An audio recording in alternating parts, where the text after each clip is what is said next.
글쎄 안 들려 들을 뉴스 없어 아무 뉴스도 귀에 들어오진 않아 듣고 또 들어도 들을 뉴스 없어 만든 게 이 프로야 이동영의 뉴스 정면 승부.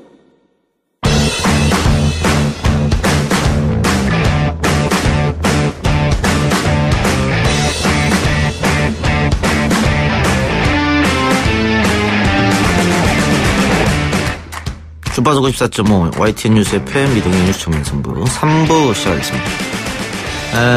앱이나 또 예스 앱이나 팟빵에 문자로 의견 많이 주시는데요. 7시 뉴스를 듣고 왔는데 7시 뉴스도 이 작가가 하면 안 되나 이런 의견 많습니다. 그리고 흐름이 끊어지기 때문에 뉴스도 같이 해달라는 저희 YTN은 청취자 여러분의 의견을 존중하기 때문에 뉴스도 제가 하기로 했습니다. 언제부터 할지는 모르겠고요. 제가 혼자 하는 건 아니고요. 누구 한 명 오셔서 브리핑 형식으로 할 텐데 누가 같이 했으면 좋겠는지 여러분들 의견 많이 달아주시고요. 또 남태호님 늦지 않게 왔나요? 이런 의견. 늘 늦기 때문에 이런 의견이 올라왔지 않았나 생각됩니다. 자, 오늘 매주 금요일 우리 연예할까요? 코너죠. 시사평론가 겸 영화배우 남태호 씨, 테나시아 김아진 기자 나왔습니다. 어서 오세요. 안녕하세요. 네, 안녕하세요. 네. 출연자가 생방에 제 시간에 올까? 이게 이제 초미의 관심사가 되는 초유의 프로그램이라고 할 수가 있겠죠. 자랑입니까? 예, 자랑은 아닙니다만 뭔가 캐릭터가 구축된 것 같아요. 캐릭터가요? 예, 기분이 좋은 것 같습니다. 뭐 그렇다고 해서 뭐 방송이 펑크난 지 없기 때문에 네. 예, 항상 여러분들의 긴장을 드리는 좋은 프로그램이 아닐까. 성실히 임하시길 바랍니다. 예. 지난주에 남배우가 쏜다 뮤지컬 티켓 선물로 10분한테 20장 드렸잖아요. 네. 아주 반응이 좋았거든요.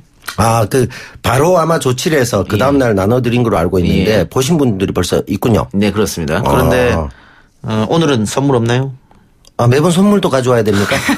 뭐 여기서 별로 하는 역할이 없는데 선물이라도 증정하세요, 매번. 그러면 방송 직전에 선물을 들고 와야 되겠군요. 네, 그래요. 시작하기 5초 전에. 예, 다음 주도 한번 기대해 보겠습니다. 매번 준비를 해야 되겠군요. 예.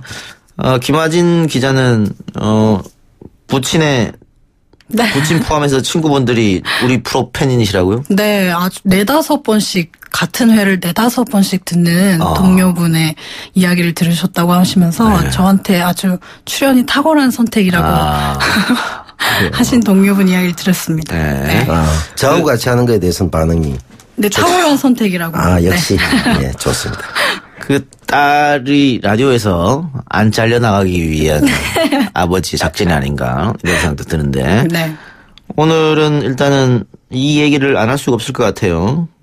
MBC 전지적 참견 시점의 편집 논란 공식적으로 MBC가 사과를 했고요. 네, 사과를 했습니다. 최승호 사장도 여기에 대해서 의견을 내놓았습니다. 네, 2차례나 사과를 그렇죠. 했죠. 네. 또 이영자 씨도 이 문제에 대해서 굉장한 충격을 받았다. 네, 그래서 녹화도 불참할 정도로 충격을 받았고 우선 이 방송은 2주 결방을 확정을 한 상태이고요. 조사 진상위원회를 만들어서 지금 계속 조사 중입니다. 그 진상조사위원회도 사내에서 자체로 하는 게 아니고 외부 인사를 네, 외부 꾸려서. 인사도 부르고 네, 여러 가지 좀 사내에서도 조금 또 다른 있는 다른 일을 하는 분들을 모아서 제 위원회를 구축했다고 합니다. 모르시는 분이 계실 수 있으니까요. 어떤 일이 벌어진 거죠, MBC에서? 네, 지난주 방송이었는데요. 이영자 씨가 이제 어묵을 먹는 장면이 있었어요. 그 어묵을 먹는 장면에서 그 어떤 한 맛집을 계속 이영자 씨가 그 방송에서 소개를 하는데 맛집 소개를 하면서 그 셰프가 굉장히 내 스타일이다 이런 이야기를 좀 깜짝 발언을 했는데 그때 이제 어묵 먹다 말고 이영자 씨 돌발 발언, 고백 이런 식으로 해서 이제 뉴스 화면을 내보냈어요. 편집을 해서 자막을 달았죠. 그랬는데 그 화면이 세월호 참사 당시 뉴스 속보 화면이어서 논란이 되고 있습니다. 그러니까 세월호 참사 당시에 극우 사이트죠. 일간 네. 베스트 회원들이 세월호 유족들이나 고인들을 비하하는 걸로 네, 어묵을 조롱하는 이용했었죠. 걸로. 네. 근데 왜 하필 자료화면을 그런 걸 쓰면서 자막에 어묵을 달았느냐. 그렇죠. 이거는 의도적일 수밖에 없다. 네. 지금 이렇게 해서 맹비난이 있었던 거죠, 남배우 씨? 네, 그렇습니다. 이게 이제 그런 의심의 그 이유 중에 한 가지가 잦은 그런 사고들이 있어 왔고. 타 방송사에서도 있었어요. MBC도 뭐 여러분 섹션 TV 연예통신에서도 있었고 SBS의 한밤의 TV연에도 있었고 JTBC의 차이나는 클래스에도 있었습니다. 그래서 이것이 실제 그런 일배 성향을 가진 제작진의 일부가 고의적으로 한 것을 뭐 연출자나 이런 분들이 못 걸러낸 거 아니냐. 네. 이런 얘기까지 있어서 프로그램의 존폐위기까지 과연 이렇게 정말 그 참사를 가지고 희생자를 모독하는 이런 식의 화면을 쓰는 것을 단순 방송사고로 볼 수 있느냐. 고의성이 있지 않느냐라는 비판이 강하게 일고 있습니다. 예. 1018님 공중파에서도 기침을 이거 아마 남태우 씨를 지칭해서 하는 모양인데 모든 게 다 제 잘못입니다. 제가 한 겁니다. 예, 오해하지 덮어 쓰도록 마시기, 하겠습니다. 예, 오해하지 마시기 바라고. 그 방금 프로그램 존폐 문제까지 얘기했잖아요. 네. 정말 프로그램 폐지까지 갈 수도 있나요? 그래서 워낙 지금 여론이 들끓고 있어서 예. 존폐 위기까지 왔는데 사실 그 프로그램이 보신 분들 좋아하시는 분들은 이영자 씨 때문에 보는 분들이 많거든요. 예. 그래서 좀 시청자들도 같이 충격을 받았고 이영자 씨가 녹화를 불참하겠다고 한 이유로 사실상 이영자 씨가 빠진다면 그 프로그램의 의미가 없지 않나 이런 의견이 좀 많습니다. 그러니까. 그런데 뭐라 그럴까 이영자 씨가 이 프로그램으로 인해서 다시 한번 주목을 받고 있었잖아요. 그렇죠. 이영자의 하드캐리가. 제2의 전성시대 네. 뭐 이러면서. 네. 어떻게 보면 또 이영자 씨 개인 입장에서는 굉장히 그 불운이다 또 이렇게 볼 수도 있겠네요. 그렇죠. 그 지금 현재 이제 2주 결방을 아마 결정한 것으로 알고 있는데 MBC 이제 최승호 사장부터 임원진들이 발빠르게 사과를 하고 진상조사위원회까지 꾸려져 있는 상태인데 현재로서는 뭐 2주 결방만으로는 아마 여론이 잠잠해지기 어렵지 않겠나 할 정도로 지금 얘기가 많고 말씀드린 대로 이영자 씨는 굉장히 그 억울한 화려한 복귀가 될 수 있는 그런 계기를 어떻게 보면 타이어에 의해서 잃어버리게 될 수도 있다. 그런 상황입니다. 다른 얘기 한번 해봅시다. 그 문제는 MBC 조사 결과 어떻게 나오는지 봐야 될 것 같아요. 네. 정말로 고의적으로 했다면 문제가 심각해질 것 같기도 그렇죠. 하고. 네. 예. 심영래 씨가 오랜만에 공연을 한다고 하는데 이게 어떤 공연인 거죠? 마당놀이입니까? 네, 마당놀이 형태의 뺑파 게이트라는 마당놀이인데요. 극이에요. 심영래 씨 외에도 윤문식 씨, 뭐 안문숙 씨, 좀 많은 좀 오랜만에 무대 위에서 보는 분들이 많이 나오는데 김성환 씨도 있고요. 근데 좀 그 뺑파전을 조금 지금 현대 시대 이야기를 좀 가져와서 현대식으로 풀어서 라이브 밴드도 좀 넣고 좀 흥겨운 분위기로 만든 이제 어버이날 가정의 달 맞이해서 나온 연극입니다. 마당놀이가 한때 90년대에는 정말 굉장히 엄청난 인기를 끈 적도 있었잖아요. 요즘은 연극계에 잘 안 보이는 것 같은데 어떻습니까? 네, 이게 이제 8, 90년대에 상당히 인기를 끌었고 예. 전통적인 그 풍자와 해악 이런 것들을 잘 보여줄 수 있었고 또 특히 이제 출연진이었던 뭐 김진태 씨라든지 뭐 최주봉 씨, 김성아 씨 이런 분들의 탁월한 어떤 개인적인 역량 이런 것들로 굉장히 인기를 끌었는데 아무래도 이제 트렌드에 좀 맞추기가 힘들었던 것 같아요. 그래서 이번에는 이제 100여 명이 넘는 출연진과 호화 무대 뭐 빛과 소리 또 다양한 형식의 밴드 이런 것까지 동원해서 트렌드에 맞추려고 한 것 같은데 한 측면에서는 비록 그 당시 이제 군사정부 시절이었지만 예전에 뭐 하회탈춤이나 이런 것처럼 풍자해양이나 정권에 대한 권력에 대한 비판이나 이런 요소들도 꽤나 있었는데 그 부분들이 좀 상쇄되면서 좀 상업적으로 흐르면서 조금 이것들이 오히려 그 비판의식의 결여가 오히려 대중성의 결여로 또 트렌드를 맞추지 예. 못한 것으로 이어진 게 아닌가 하는 생각이 듭니다. 그럴 수도 있겠네요. 네. 근데 이게 심영래 씨의 뭐 티켓 파워 때문인가요? 공연 예매율 1위를 기록했다고요? 네, 아무래도 이게 이번 주였죠. 그 어버이날도 있고 또 이러다 보니까 부모님 모시고 보시는 분들이 많아서 예매율 1위를 했습니다. 그런데 심영래 씨 그 개인의 어떤 지금 문제는 좀 여러 가지가 있잖아요. 네, 있었죠. 뭐 파산 이야기도 나오고. 네, 영화사 임금 체불 문제, 또 부도 뭐 파산 이야기로 좀 떠들썩했었는데 좀 마무리가 된 상태이고요. 디워2를 지금 준비를 하고 있어요. 영화 준비를 하고 있고 그러면서 심영래 씨 이 연비할 때 유랑극단 이렇게 지방을 돌면서 공연을 할 때 만났었는데 그 공연 준비하고 테마파크, 심영래 씨 테마파크 이런 사업을 준비하는 중에 약간 쉬는 개념이라고 해야 될까요? 이렇게 관객들 만나는 게 자신에게 좀 쉬는 시간이래요. 그래서 그때 이렇게 유랑극단도 하고 또 이번 뺑파게이트 같은 마당놀이도 하면서 좀 관객들한테 힘을 얻고 그러면서 또 워낙 또 영화 사업에 좀 이렇게 욕심이 많으시더라고요. 그래서 좀 영화 일도 하면서 이렇게 같이 병행하고 있는 것 같아요. 김 기자가 직접 심영래 씨 만나서 인터뷰했었었죠. 네. 그 디워2 같은 경우에는 어쨌든 그러면은 지원을 좀 네, 받아가지고 중국에서 좀 중국 자본에 네, 받았다고 하더라고요. 잘 돼가고 있답니까? 네, 그때 디워 때는 이제 심영래 씨가 직접 감독으로 나섰잖아요. 이번에는 미국 감독을 써서 이렇게 본인은 프로듀서로 이렇게 있고 여러 가지 뭐 이렇게 좀 뭐 휴대전화에 저장돼 있는 사진을 몇 가지 보여주시던데 네. 좀 이렇게 많은 반짝이는 아이디어가 워낙 있으신 분이어서 네. 재미있게 나올 것 같아요. 네. 심영래 씨의 어떤 디워2. 네. 네, 결과는 뭐 어쨌든 뭐 돼야 되는 거니까요. 그렇죠. 네. 디워1도 결과는 괜찮았어서 780만 정도 인기를 얻어서 제작비가 너무 많이 들어갔었잖아요, 근데. 네, 그렇죠. 알겠습니다. 그건 좀 예. 이거 같은 경우는 사실은 심영래 씨가 좀 억울한 측면은 영화계에서 어느 정도 텃세가 있었죠. 개그맨이 무슨 영화를 하냐라는 비판도 있었고 또 뭐 실제 전공자지만 이경규 씨가 뭐 복수열전 등을 통해서 사실 좀 영화적으로 좀 실패를 했고 그분은 뭐 전공도 했지만 그래서 그런 조금 억울한 시선이 있었는데 사실은 그 부분보다는 디오가 가지는 뭐 제작비가 큰 부분도 있었겠지만 스토리텔링의 문제가 컸기 때문에 이 부분에 대한 비판이 컸어요. 그래서 이것을 좀 개선해서 2가 됐다면 좋을 것 같아요. 뭐 규모가 커지고 헐리우드를 진출하고 중국 자본을 쓰는 자체가 비판받을 이유는 없고요. 저는 그런 면에서 심영래 씨가 그간의 작은 실수, 자기가 갖고 있던 실수들을 좀 극복해가는 과정이 되기를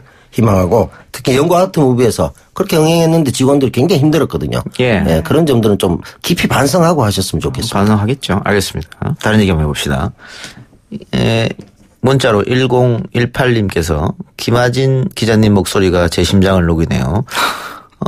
맨 처음에 출연하셨을 때, 김 기자 목소리 너무 듣기 싫다는 말이 많았었는데, 3주간에 바뀌었어요. 네. 제 목소리는 뭐 반응이 없습니다. 전혀 아무런 좋다 싫다 말이 없어요.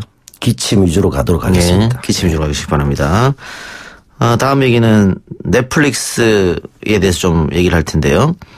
최초 시도되는 넷플릭스 예능 프로그램.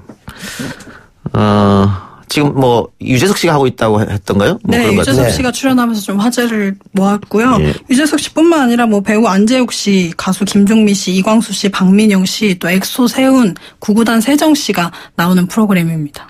넷플릭스라고 하면은 우리에게는 그 봉준호 감독 옥자로 알려진 거죠. 네, 그렇죠. 넷플릭스라는 게 자체가 인터넷과 영화 이제 플릭스를 합쳐서 얘기를 하는 건데요. 그렇습니까? 예. 전 세계 유료 가입자 5,700만. 근데 이제 해외 가입자도 1,800만 명이 있습니다. 그래서 지금 이게 이제 인기가 있는 이유가 한 달에 적게는 한 7.99달러 정도만 내면은 영화 TV 프로그램을 마음대로 볼 수 있다 이런 서비스인데요.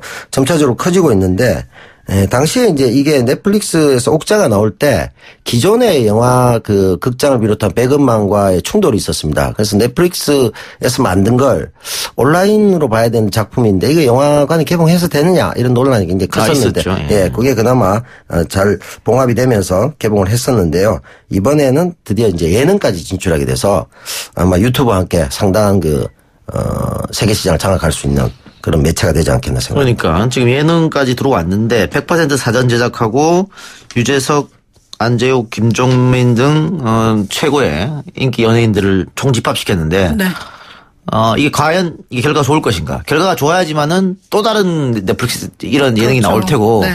좋지 않는다면은 다른 작품이 나올 가능성은 또 없어 보이는데요. 네, 넷플릭스는 이 뭐 얼마나 봤는지 또 어느 나라에서 특히 좀 인기를 얻었는지를 알려주질 않는다고 해요. 제작진한테. 그래서 뭐 시즌 2를 만들어 볼래라고 하면 그때 이제 제작진이 반응이 나쁘지 않았나 보다 이렇게 뭐 생각을 한다고 하는데요. 그래서 PD 조유진 PD와 김주영 PD를 만나고 왔는데 예. 넷플릭스에서 먼저 연락이 왔대요. 제작을 해보지 않겠느냐고. 아무래도 뭐 K-팝처럼 K-버라이어티라는 그 신조어를 만들어서 예. 한국에서 인기가 있으면 어쨌든 아시아 시장에서는 좀 인기가 있을 거다 이렇게 판단을 하고 넷플릭스 측에서도 이제 아시아로 좀 넓혀보기 위해서 좀 제안을 했는데 사실 한국에서 넷플릭스가 그렇게 많이 알려져 있지가 않아서 예. 이 제작진은 프로그램도 알려야 되고 넷플릭스에 대해서도 좀 알려야 되는 그 두 가지 뭐 숙제를 안고 있더라고요. 그렇죠. 네, 저도 그래서- 사실 넷플릭스 말만 들었지 네. 뭐 어떤 건지 잘 몰랐어요. 네, 저도 이번에 이 프로그램을 통해서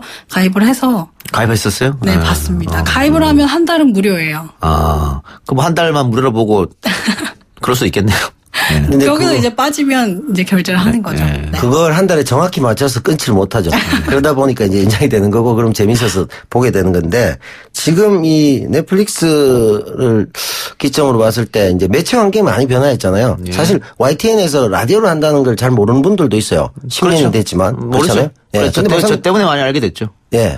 뭐 그런 말씀 드리려고 했는데 또 그랬습니다. 저하자치나 죄송합니다. 저찬을 하시네. 그래서 이제 그런 부분들이 있기 때문에 이제는 플랫폼이 다양화됐기 때문에 넷플릭스를 모른다 하더라도 네. 컨텐츠가 재밌으면 먹혀든다고 보거든요. 그런 점에서 굉장히 출연진이 일단 화려하고 그리고 제작진에서 또 엑스맨하고 패밀리가 떴다 러닝맨 뭐 이런 제작하신 분들이 참여하기 때문에 거기다가 또 리얼리티 예능으로 그냥 그 당시에 그냥 리액션이 어떻게 나올지 모르기 때문에 돌발성이 있기 때문에 그런 점에서는 성공 가능성 꽤나 있지 않겠나. 알겠습니다. 왜냐하면 예. 드라마 같은 경우도 예전에 공중파 유저였지만 지금은 뭐 케이블이나 뭐 맞아요. 넘나들면서 다 네. 보잖아요. 예, 그런 예. 면에서는 가능성은 상당히 있다. 예. 그렇게 보여집니다. 그런데 김하진 기자는 이 프로를 위해서 심영래 씨도 만나왔고 네. 넷플릭스 제작진도 만나보고 왔는데 남태우 씨는 이 프로그램을 위해서 뭐 누구를 만나거나 한 거 없습니까?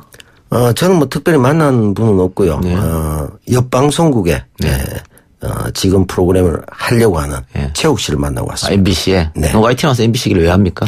MBC라고 하지 않았습니다. 저는 옆집이라고 했습니다. 알겠습니다. 예.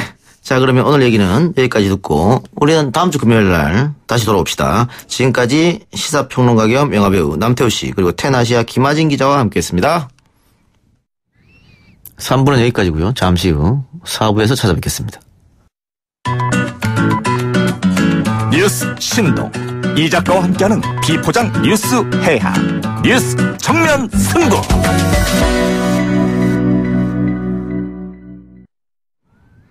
네, 이동영 뉴스 정면승부 4부 시작합니다. 어젯밤이었죠. JTBC 탐사보도 프로그램에서 지난 2014년 북한 식당 여종업원 집단 탈북 문제가 조명이 됐습니다. 방송 후에도 계속 화제가 됐었고요. 다음 날 또 방송 후에도 줄곧 포털 실시간 댓글 1위를 차지하게 됐죠. 그만큼 내용이 좀 충격적이었습니다.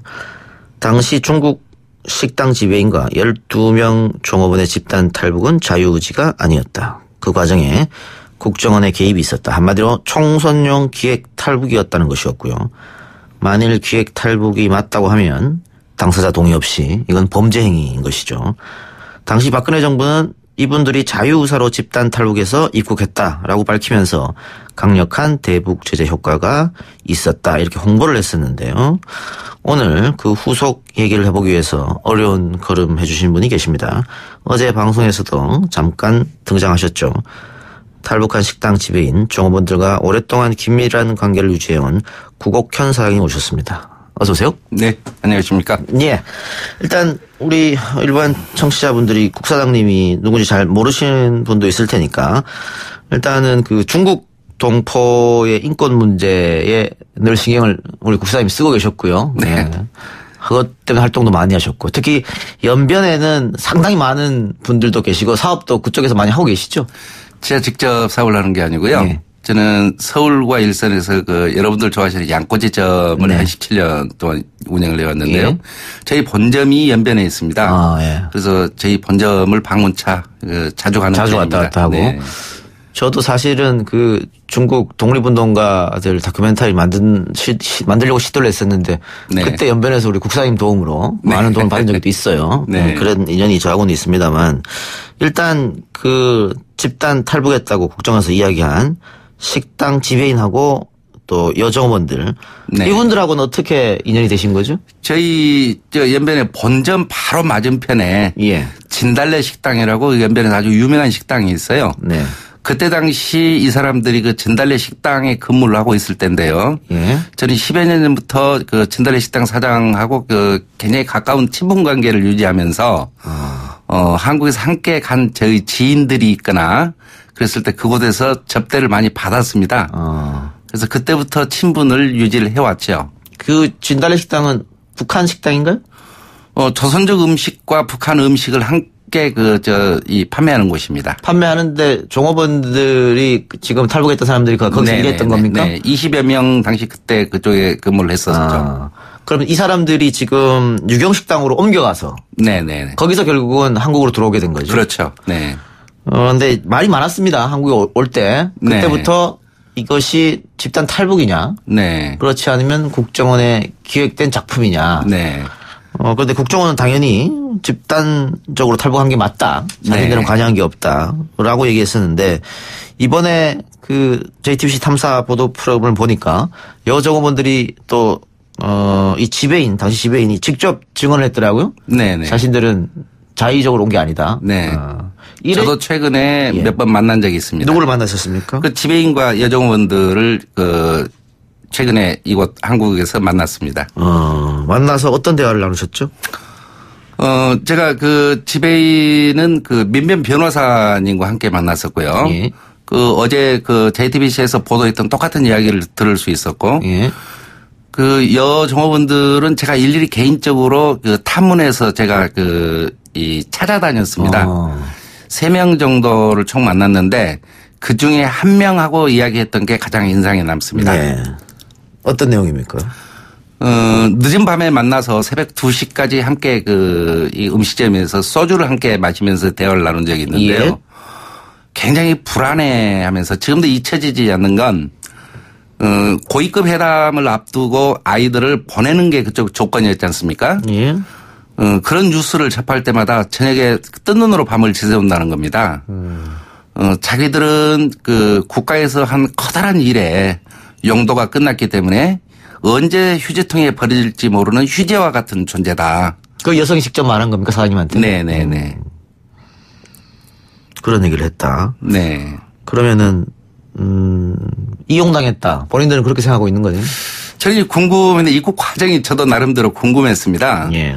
그래서 제가 이야기 듣기로는 한두 명 정도는 지배인과 뜻을 같이 한 사람이 있었고 또 몇 명 정도는 그 제안을 받았으나 거절을 한 상태였는데 협박을 받고 들어왔고. 누구한테 협박받았다는 거예요? 이 지배인에게요. 아, 지배인에게? 네. 그리고 말레이시아 대사관에 가서 안 사실인데 전혀 모르고 온 애들도 상당수가 있었다라는 이야기를 직접 들을 수 있었습니다. 이 사람들 입국한 게 총선 전에 입국된 거죠? 네, 그때. 4월 7일 날 입국을 했고 아마 정부 발표가 4월 8일 날 나가는 걸로 알고 있습니다. 총선 전에? 네. 그렇다면은 총선 때 정부 여당이 표를 조금 더 많이 얻으려고 이렇게 볼 수도 있는 건가요? 그 사장님께서는 판단하기 어렵습니다만은 네. 혹시 지배인이나 종업원들은 그런 식의 얘기를 한 적이 있습니까? 종업원들에게는 그런 이야기를 들은 적이 없고요. 예. 지배인에게는 직접 들었습니다. 지배인은 직접 네. 들었고. 그러면 국정원이 결국은 이 식당 종업원들하고 접촉한 건 아니고 지배인하고 직접 접촉 네네. 이런 일이 벌어진 거잖아요. 예. 그럼 지배인은 거기에 대해서 어떤 얘기를 하던가요? 처음에 접촉했을 때 그리고 접촉 경로 네. 혹은 한국으로 들어오는 경로 말레이시아 갔다가 이렇게 온 거잖아요. 네네. 제3국을 통해서. 네. 그런 거에 대해서는 혹시 얘기한 적 없습니까? 그동안 굉장히 5월 달로 생각을 하고 있었는데 갑자기 당겼다. 한국에 4월 달에 큰 일이 있는데 4월 7일까지 꼭 들어와야만 된다. 그렇게 지배인이 말했습니까? 네. 그러면 총선용이네요. 네. 예. 그렇게 말했고. 네. 원래는 5월에 입국 예정이었는데. 네. 근데 그 중에 일부 종업원들은 네. 한국으로 가는 걸 알고 있었던 사람도 있었고. 네. 모르는 사람도 있었다는 거잖아요. 예. 그럼 모르는 사람들은 어디로 가는 줄 알고 따라온 겁니까? 그래서 북한이라는 그 체제 자체가 네. 지배인은 우리가 생각하는 음식점의 그 지배인이 아니고 예. 당과 정부를 대표하는 사람이기 때문에 한번 명령이 내리면 이유를 묻지 않고 따라서 하는 그런 습성이 있더라고요. 아, 뭐 우리처럼 그냥 뭐 직원과 사장 이런 관계가 아니고 권력자네요. 네, 그렇죠. 그러니까 내 마음대로 간들 수도 없는 문제고. 네. 그 지배인이라는 사람이 어디로 가라면 가는 거고. 네. 아, 그렇기 때문에 그냥 가자고 하면 무슨 영문도 모르고 따라올 수밖에 없었다. 네. 그 종업원 중 한 분이 그 말레이시아 도착해서 태극기를 보고 네. 한국으로 가는구나라고 생각했다는 거잖아요. 네. 전혀 몰라고 했던 네. 거고. 그러면은 여성들이랑 대화를 나눠봤을 때 이분들은 자신들이 원해서 오신 분들은 해당 사항 없겠습니다만 네. 아무것도 모르고 온 사람들은 북한에 부모 가족 다 있을 거 아니에요, 그대로. 예. 상당히 그 가족들이 보고 싶을 것 같기도 한데요. 젊은 나이니까. 제가 그 늦은 밤까지 대화를 나눴던 그 여성으로부터 들었던 내용 중에 또 하나 기억이 남는 게 제가 그런 이야기를 했어요. 만에 하나라도 단 한 명이라도 나는 이 온 것을 후회하고 다시 북에 있는 가족의 품으로 돌아가고 싶은 사람이 있다면 가게끔 해주는 것이 당연하지 않느냐라고 물어봤더니 아마 그런 사람 한 사람도 없을걸요. 그래서 왜 그런 생각을 하냐고 제가 물어봤어요. 그래서 지난 2년 동안 애써서 이 부모 형제를 잊고 이제 겨우 한국 사회에 적응을 해 나가는데 이제 다시 북으로 갔을 경우 다시 그 아주 엄중한 조사를 받는 데 대한 두려움. 그렇게 조사를 받겠죠, 다시 들어가면. 네. 이런 두려움도 있었고, 또 가장 처음 만났던 종업원 중에 한 명은 가장 원하는 게 이 사회에서 나라고 하는 존재를 잊어줬으면 좋겠다. 본인 자체가 잊혀진 존재였으면 좋겠다. 라는 그런 생각을 하고 또 제가 그런 이야기를 했어요. 그럼 희망대에 따라서 몇 명은 가고 몇 명은 남는 게 좋지 않겠느냐라는 대화를 했더니 그건 말도 안 된다는 겁니다. 가면 다 함께 가고 안 가면 다 안 가야 된다. 그래, 그건 또 왜 그렇죠? 만약 돌아가게 된 사람은 용서를 받고 뭐 영웅이 될 수 있지만 돌아가지 않는 사람들의 가족들은 어떻게 되겠느냐는 거죠. 뭐 처벌받을 수도 있다. 네. 그러니까 그 말도 일리는 있는 말이네요. 네. 그러면 일단 여성 우리 종업원들은 한국으로 넘어와서 국정원으로부터 여러 가지 교육을 받았겠죠. 네네. 지금 제가 아까 방송 전에 잠깐 말씀 나눴을 때 여성 종업원들이 방송 나가고 굉장히 움츠러들어 들었다고 얘기를 들었어요. 예. 어떻게 한국 사회에서 그 가장 만나서는 안 될 사람들 그 두 종류가 있는데요. 네. 첫째는 민변 변호사들이고요. 두 번째는 언론이었습니다. 그거 누가 국정원이 정해줬나요? 아마 합신센터에서 그렇게 교육을 받았던 걸로 추측이 됩니다. 합동신문센터에서. 예. 네. 계속 말씀하시죠. 예. 왜냐하면 그 앞서 큰 한국의 사건이 있었지 않습니까? 네? 홍강철 씨나 유성 씨 같은 경우 간첩 조작 사건. 예. 그 민변의 변호사님들의 활약으로 인해서 그 누명을 벗을 수 있었고 그걸로 인해서 국정원이 굉장히 곤란에 빠졌지 않습니까? 심지어 유성 씨는 친여동생인데도 오빠를 간첩이라고 말할 정도로 그런 교육을 받았지 않습니까? 거기에 비춰봤을 때 아무 일가 친척도 없는 사람들한테 그 세뇌 교육이 참 무서운 거다는 생각이 들었습니다. 민변은 마치 뿔 달린 괴물처럼 인식을 하고 있더라고요. 그래서 참 본인들은 민변의 도움을 받아야 자기들 권리도 주장할 수 있고 자기들이 불이익을 받지 않을 수 있는데 민변은 그렇게 아주 우리가 생각하는 이상으로 혐오감을 갖고 있더라고요. 두 번째는 언론입니다. 언론사를 접하지 말라는 교육을 받았지 않았냐 추측이 되는데요. 언론 혹시 언론사에서 나오지 않았느냐, 혹시 지금 녹음하지 않느냐, 촬영하지 않느냐 그런 두려움 견제 심리가 굉장히 심했어요. 그래서 이번 언론하고 인터뷰하고는 혹시 이 방송 나가고 내 신상이 어떻게 될까 이런 걱정을 하고 있겠네요. 그렇죠. 그래서 지금 많이 움츠러들고 있다. 네. 이렇게 보여지는데 그분들은 이제 국정원 합심센터 신문 다 끝났으니까 네. 자기들끼리 따로 혹시 모임을 하거나 이런 건 어떻습니까? 그런 것 같지는 않아요. 예. 크게 한 2파트, 3파트로 나뉘어서 따로 행동한 것 같은데요. 생활이 우리가 굉장히 생각하는 것보다도 열악했습니다. 물론 국비로 학교는 지원을 받아서 다니고 있는데 쥐꼬리만한 정착금 일부에 그 돈에서 서민 영세 아파트를 사는데 그 돈에서 임대 보증금도 좀 주고 아파트 월 14~15만 원 정도의 아파트 월세도 주고 예. 관리비 그리고 본인들이 사용하는 통신비 또 학교를 다니면서 교통비 이런 걸 하면 정부 보조가 약 7~80만 원밖에 안 되는데 알바를 하지 않으면 생활을 하지 못하는 정도인데 그나마 알바도 쉽지도 않고 사회에 적응이 아직은 힘든 상태라 굉장히 힘들게 살고 있었습니다. 예. 아까 우리 국사님도 이야기하셨는데요. 지배인이 허강일 씨인 거죠. 네네네. 원래 계획은 5월 말이었는데 갑자기 4월 3일 날 전화가 와서 4월 5일에 무조건 출발해라. 네. 그래서 왔다. 네. 국정원으로부터의 전화로 이제 추측이 되는데요. 네네네. 근데 또 어떤 이야기를 했냐면 2년 동안 정보원을 했는데 이것도 역시 국정원 정보원이란 말이겠죠 아마? 아마 네. 그렇게 이야기 들었어요. 신분이 탈로났다. 돈 1억 주지 않으면 대화 내용 북한에 넘긴다고 해서 탈북을 결심했다. 네. 그리고 올 때는 혼자 오지 않고 이제 조공들하고 같이 예. 이렇게 오게 됐는데 왜 지금 폭로를 하게 됐는지 아십니까 혹시? 그 지배인도 어제도 밤 늦게 한 2시 넘어서까지 서로 카톡을 주고받았는데요. 예. 본인도 잠이 안 온다고 그러더라고요. 예. 지금 아이들을 자기가 협박도 하고 또 속여서 이렇게 데리고 왔는데 예. 거기에 대한 죄책감, 예. 아이들에 대한 미안함, 또 아이들이 제대로 생활을 적응하지 못하고 살아가고 비참하게 살아가고 있는 모습을 보고 자기도 고민하고 있는 것 같았습니다. 그래서 얘기할 수밖에 없었다. 네. 근데 또 하나 그 지배인이 말한 내용 중에 무조건 같이 오라고 했다. 박근혜 대통령이 비준한 작전이고 대통령이 기다린다. 이런 말도 했다고 하는데 이것도 역시 국정원이 이 허강일 씨한테 얘기했다는 거잖아요. 네. 직접 들었습니다. 허강일 씨한테? 네. 이렇게 말했다고요? 네. 국정원이? 네.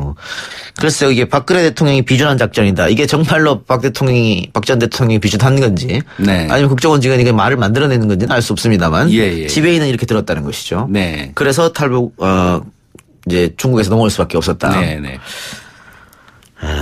중국에 지금 특히 연변에. 네. 이렇게 북한에서 넘어와서 일하고 계신 분이 많이 있나요?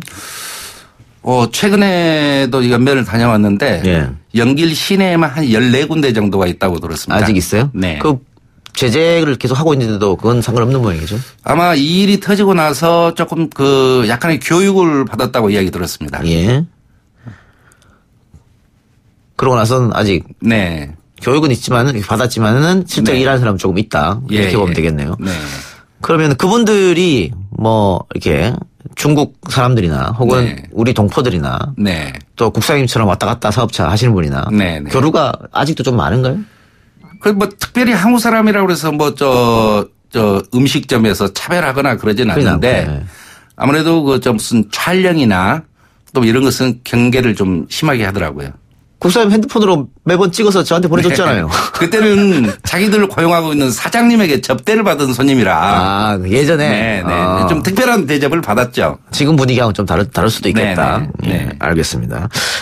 자, 오늘 통일부는 사실관계 확인이 필요하다. 이렇게 이야기를 했는데. 네. 이거는 지금 어쨌든 탈북 여성과 실질적으로 탈북을 주도했던 지배인이 밝힌 내용이기 때문에. 네. 좀 정부가 좀 적극적으로 나서야 되지 않겠나 이런 생각도 들고요. 예. 저는 이제 방송용으로 적합하지 않지만,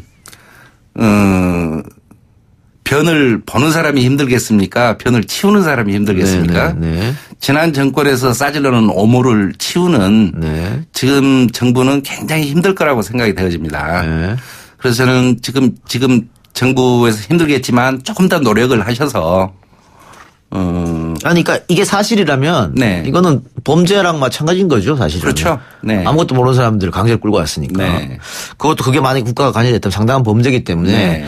사실한다고 밝혀진다면 국가가 나서서 조사하고 또 진실이라고 확인이 되면 사과도 당연히 해야 되는 문제고. 그렇죠. 네. 그러니까 여기서 또 하나 이해가 안 되는 부분이 12명 종업원 탈북자 가운데 북한 부모님이 북한에서 꽤 유명한 사람들, 네. 소위 말하는 기득권층 사람들이 있었다고 하거든요. 네네네.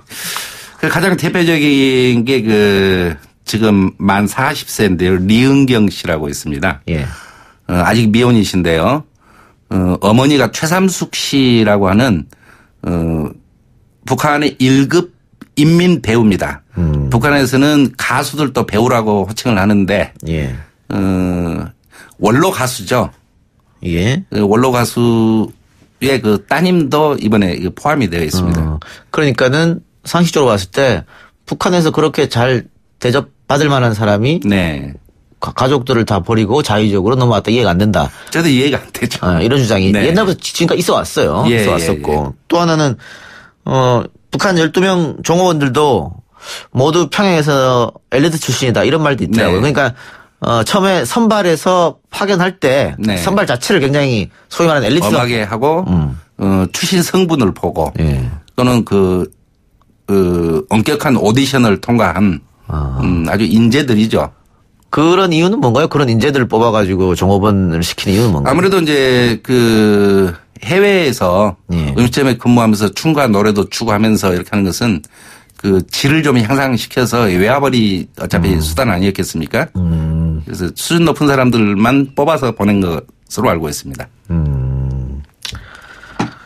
저희가 뭐 상상할 수 없는 일이 지금 일어나서 인터뷰를 제가 하고 있으면서 굉장히 좀 착잡한. 네. 만일 제가 아는 사람이 이런 일을 당했다. 혹은 뭐 제 동생이 이런 일을 당했다면 좀 끔찍한 일일 수도 있는 거지 않습니까? 그렇죠. 네. 네. 지금 국정원은 여기에 대해서 과거에 절대 그럴 일이 없다. 이런 말 하고는 더 이상 얘기를 하지 않는 그런 네. 입장인데 어제 보도한 탐사 프로그램하고도 인터뷰하셨잖아요. 예. 거기서 혹시 후속 취재는 또 준비하고 있습니까? 어떻게 알고 계세요? 아마 이번에 취재했던 내용이 한 50%만 편집을 해서 나간 걸로 제가 알고 있습니다. 예.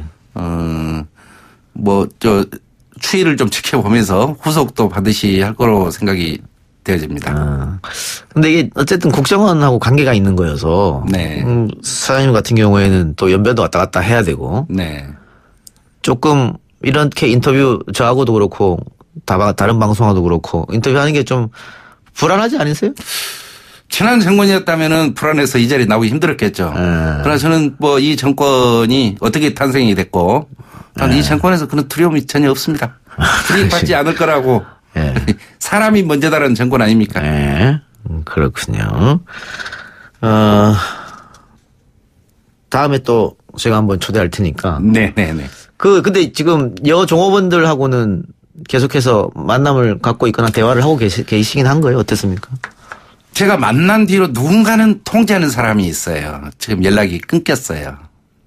그때 한번 만나고 나서. 만나고 나서 3명을 만났는데 그 뒤에 연락이 다 끊겼고. 3명 다 끊겼습니까? 네. 연락이 끊겼다는 건 뭐죠? 전화도 안 받고 찾아가도 열어주지도 않고 네. 만나주지 않습니다. 인기척은 있던가요? 찾아갔을 때? 인기척은 있었던 것 같은데 제가 오죽하면 손편지를 여러 번 써놓고 왔어요. 신변보고 경찰관과 함께 만나도 좋다. 함께라도 만나자. 예. 왜냐면 최근에 지금 어제 보도가 되고 난 뒤에 너무 급하게 이루어진 것 같아요. 예. 이게 온 언론에서 이렇게 오면서 택시 안에서도 방송을 들었는데요. 예. 너무 이렇게 하다 보니까 이번에 저도 오늘 댓글을 좀 유심히 살펴봤는데 지금 보내자는 여론도 있고. 예. 그런데 저는 개인적으로 이렇게 생각합니다. 의사에 바라지 않고 강제로 데려온 사람도 나쁘지만 네. 가기 싫은 사람을 강제로 보내는 건 더 나쁘다고 생각해요. 그럴 수 있죠. 그렇습니다. 네. 예. 참 복잡한 문제네요. 쉽지 예, 않네요. 예. 예. 이런 일이 처음부터 없었어야 되는데 네. 사실한 전제하에. 네. 알겠습니다. 오늘 인터뷰 여기까지 듣겠습니다. 지킴 1973님 퇴근길 정면승부 팟빵 라이브 듣고 있는데 버스 탔더니 여기도 이 작가 정면승부 나오네요. 6614번 기사님 센스 최고. 6614번 기사님 안전운전 하시기 바랍니다. 자, 오늘 이야기 여기까지 듣겠습니다. 고맙습니다. 예, 감사합니다. 예, 지금까지 국옥현 사장님이었습니다. 이동의 뉴스 정면승부. 오늘은 여기까지고요. 저는 다음 주 월요일에 다시 찾아뵙겠습니다. 감사합니다.